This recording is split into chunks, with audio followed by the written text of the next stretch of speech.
Hey, what's up guys? Spencer Rhodes here. Travis Manawa is a main character that was in the first 3 seasons of Fear the Walking Dead.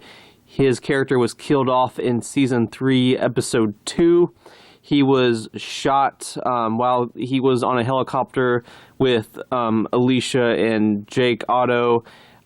It was sort of just kind of in the crossfire of pretty much a war between Walker and his people and Jeremiah Otto and his people, and they were attacking by shooting at the helicopter, and Travis got shot up really bad and had to basically just unbuckle himself and push himself off of the helicopter because Alicia was there, and he didn't want to die and turn into a walker and attack her.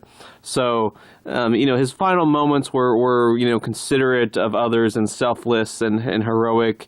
But it was sort of a very random, unexpected, just sort of out of nowhere slap in your face, brutal death of a very important character up until that point. I really like Travis. I think in the first season of Fear the Walking Dead, I started watching Fear the Walking Dead back in 2017, early in 2017, I believe. I had the DVD of season 1, and I think Daniel was my favorite character, but Travis was definitely like almost tied with him. Travis, I had this really, really big connection with Travis, more so than any other character, more so than Daniel. I really connected with Travis. I really related to Travis. I almost felt like, in a way, like I kind of was Travis. Like I could really identify with his character. A lot of the things he said and did in the first season were things that I felt like I would say and do in his situation. What with dealing with the zombies and everything and the downfall of society. I really related to his character, and I liked him and rooted for him. And yeah, I was shocked when he got killed off so early in season 3, and I was like, what the fuck are they doing? It was, I did kind of like how it was sort of just realistic and random and out of nowhere. It wasn't this big dramatic, like he dies saving the world, or he gives a big speech or anything. It wasn't like that. It was kind of realistic. It was kind of like how someone would die in real life, just sort of random and out of nowhere, and just 1 second they're there, and 1 second boom, they're dead pretty much. I do kind of like how it was realistic and just sort of sudden. And yeah, it was a decent death, but at the time, I was pretty upset. I think a lot of people were upset. A lot of people said that they would stop watching Fear the Walking Dead because Travis was the reason for them to watch it. Travis was like, some people considered Travis to be the leading character. I don't know if Fear the Walking Dead necessarily had a leading character, but Travis was definitely a big part of the first 2 seasons, and yeah, I mean, it was pretty shocking. However, we're 4 seasons into the show. Season 5 will premiere in a few months, and I've been thinking about Travis's death lately. And, as for, do I think he was killed off too early? Well, no, not really. I would, because I really like the character. And I do feel like it was kind of a shame because I do think he had more potential. He definitely had more potential. Every once in a while, you can kill off a character that fans want more of, I believe. Every once in a while, when fans want more of a character, you can still kill them off.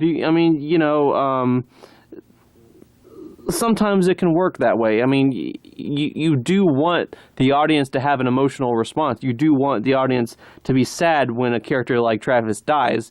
So the fact that he still had some potential left, and the fact that fans wanted more, wasn't necessarily a terrible thing, because it just meant that his death was sort of more effective, maybe. Because you wanted more from the character. You wanted to see the character continue on. He had just lost his son pretty much, and he had just turned into this awesome Rick Grimes-esque killing machine, which was just great. Like, if you rewatch, I think it's the penultimate episode of season 2, These two guys, they had pretty much killed his son, and Travis just snaps and beats the shit out of them and violently murders them, and he stomps on one of their necks, and like broke their neck with his foot, and it was just like covered in blood, and it was really badass. The actor that portrays Travis, Cliff Curtis, is a badass. He did a terrific job as Travis, and I loved it whenever Travis got to go all Rick Grimes. He didn't really get to do it very much. He really became a lot like Rick Grimes, like this sort of like hyper survivalist killing machine in his last couple of episodes, and then he died. I guess maybe you could argue his story was over. His story arc had completed. Travis had become the man he was going to be in the zombie apocalypse, and he definitely wasn't going back. He was going to stay that way. He was going to stay as a violent killing machine that would do anything to protect the people that he cared about, because he lost his wife, he lost his son, he was just sick of everyone's bullshit. In the first 2 seasons, he was always the voice of reason. He was a lighter character. He was a more morally pure character than Madison. And there were some hints of Travis's inner monster and his inner, brutality, his inner animal that could come out. Because at the end of season 1, there's this soldier that Daniel captures, and they get some information because they need to rescue some characters.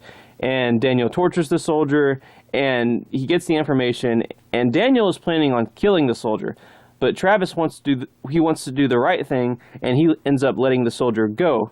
But the soldier comes back, tries to kill Daniel, shoots Daniel's daughter, doesn't kill her, but shoots her, and Travis just snaps. He beats the absolute shit out of the soldier. And it's like, I like that. I like that it's an early foreshadow moment of who Travis would eventually become. And, he did become who he was going to end up being. He did completely evolve, and he was going to just be this killing machine because he lost his son and his wife, and he had his ex-wife, and he still had Madison's side of the family to protect, and that's what he was focused on. He was going to focus on surviving no matter what. So you could argue that his character was complete. But the scenes where he was just like this killing machine, they were just great to watch. He had that big scene in season 3, episode 1, where he's in this pit and he's fighting like 100 walkers.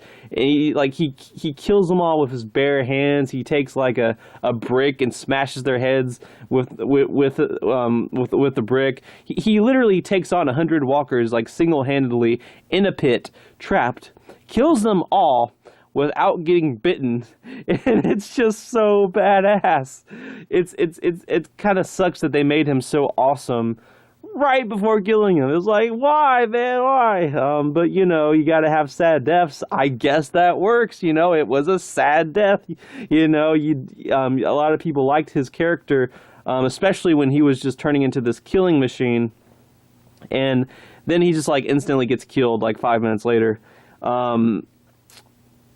But the reason why I'm okay with his death is because season 3 of Fear the Walking Dead turned out to be really good. It fixed a lot of the problems, a shitload of the problems that were in season 2.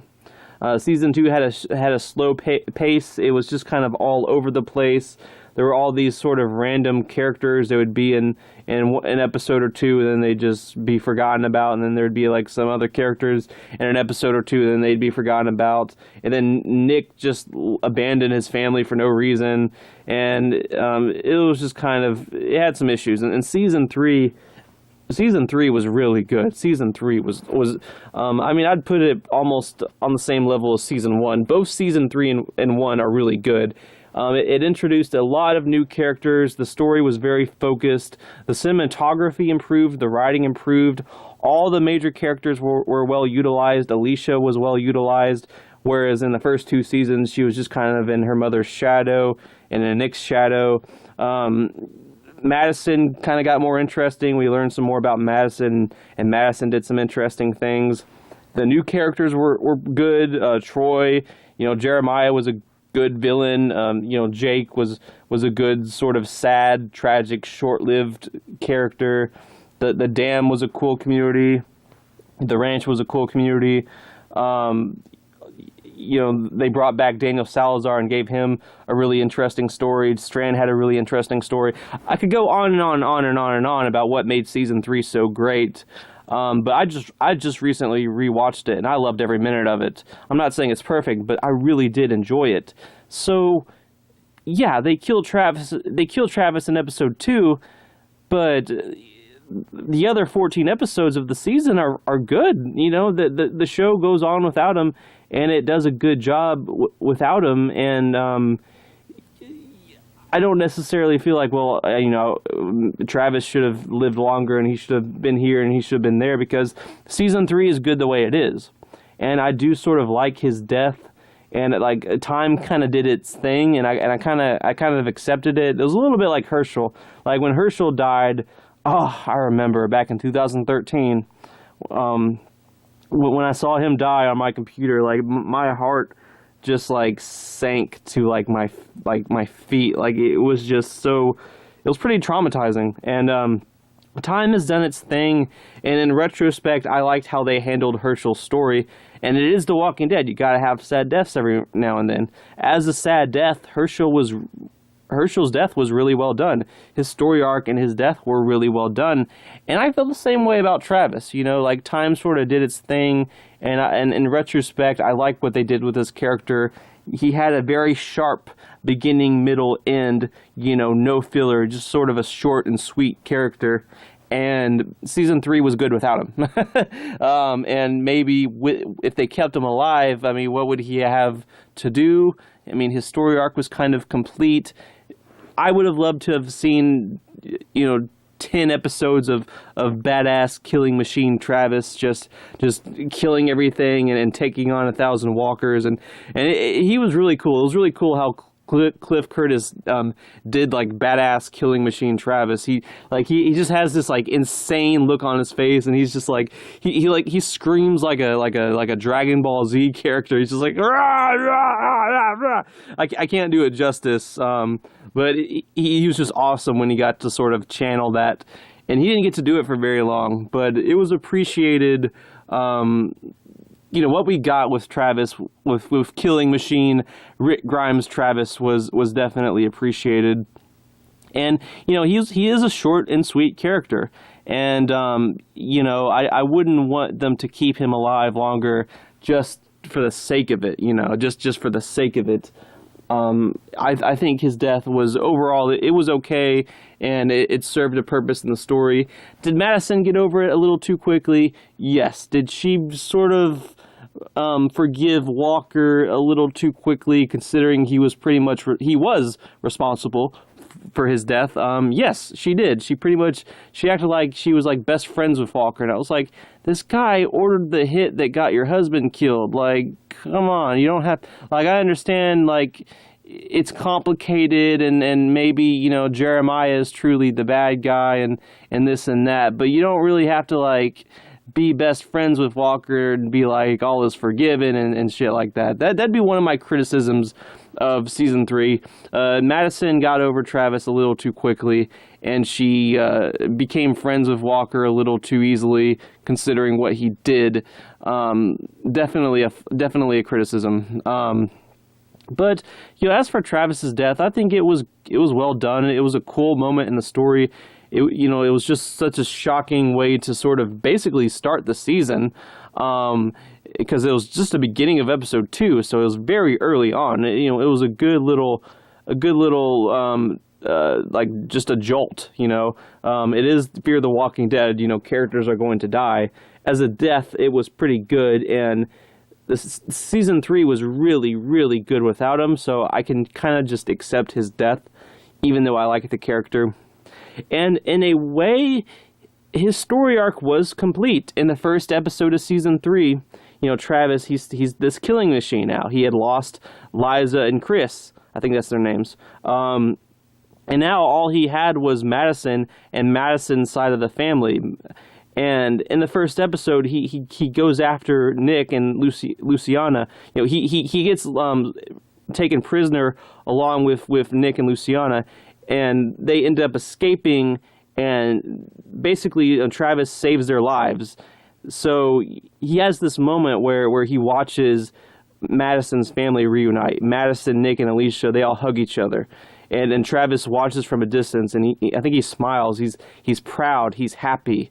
And he gets this one big final badass moment at the end of the first episode, shortly before his death, where he's holding like a shotgun, and he's just like he's like on the edge of the helicopter, just sort of standing out, like sitting and looking out, like just like a badass, and the helicopter just goes away into the sky, and that's the end of the first episode. And then he gets killed at the beginning of the second episode, and he kind of accomplished what he failed to do with Chris and Liza, which was save someone he cared about. He saved Nick and Luciana. He helped Madison. And he had an accomplishment to be proud of, and a slight redemption in his eyes, because of his failure to protect his own true blood family. And it was a cool moment, and I do feel like his character kind of went full circle. And even when he died, he did technically die a heroic death, because he just instantly, without even hesitating, unbuckled the seatbelt and asked Alicia to help push him out of the helicopter, because he didn't want to turn into a walker and bite her. So, his character did have a story arc. It was a short story arc, but it was a story arc, and it was complete. And his death was well handled and realistic, not really a cliched like type of death which a character like him might get because he's so big. But no, they gave him a realistic death, and they still completed his story arc. And season 3 was good. So overall, it worked out pretty well, and I don't have a lot of issues with it, although I do like the character. But yeah, just that's pretty much all I got for this video. Let me know what you think in the comments below. Did you think Travis died too early? Were you satisfied with his death? Is he a character that you like? Did you like him? Did you not like him? Just let me know in the comments below. And as always, don't be shy. Hit that like and subscribe. I'm not going anywhere. I make 1 to 2 Walking Dead videos per day, so please hit that subscribe button. Anyway, with all that said, I am Spencer Rhodes, and I will see you guys later. Bye.